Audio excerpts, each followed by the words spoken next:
মাঝে মাঝে না মন ভালো করার জন্য বা নিজে ভালো থাকার জন্য হলেও বাসা থেকে একটু বের হতে হয়, ঘুরতে হয়, পরিবারের সাথে সময় দিতে হয়। যাই হোক, hello everyone, another my new blog. আসসালামু আলাইকুম, আমি তাজমিন নিমত। সবাই কেমন আছেন? আলহামদুলিল্লাহ, আমি অনেক ভালো আছি।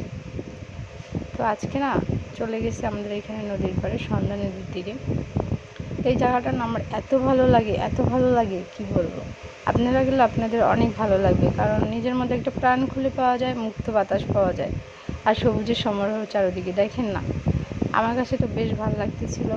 তো আপনাদের কাছে কি এমন জায়গা ভালো লাগে? অবশ্যই কিন্তু কমেন্ট বক্সে জানাবেন। দেখেন সূর্য মামা কি সুন্দরভাবে গোল আকৃতি ধারণ করে আমাদের দিকে উঁকি দিচ্ছে, আর আমি ওই সময় কিন্তু ঠিক এটা ক্যাপচার করে রেখে দিয়েছি, কারণ আপনাদের মাঝে শেয়ার করার জন্য। আর জায়গাটার না অসাধারণ, অনেক সুন্দর। এখানে যদি বসেন না, আপনার মানে এত বাতাস, আর মানে স্নিগ্ধ একটা বাতাস পাওয়া যায়, আর স্নিগ্ধ মন হয়ে যায় একদম। তো আস্তে আস্তে কিন্তু মানে সন্ধ্যা গড়াচ্ছে, এজন্য কিন্তু সূর্যিমামা আস্তে আস্তে ডোবার জন্য কিন্তু তার অবস্থানে সে চলে যাচ্ছে। আর আমি ওই সময় কিন্তু ভিডিওগুলো ক্যাপচার করে রাখছি।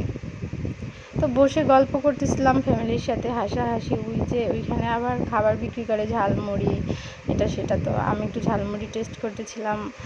তো এই যে দেখেন ঝালমুড়ি নিয়ে এসেছে, আর আমি এখন এটা তো খাবো। যাই হোক, মোটামুটি ছিল। তো ভিডিওটা যদি ভালো লেগে থাকে, লাইক কমেন্ট শেয়ার করে পাশে থাকবেন।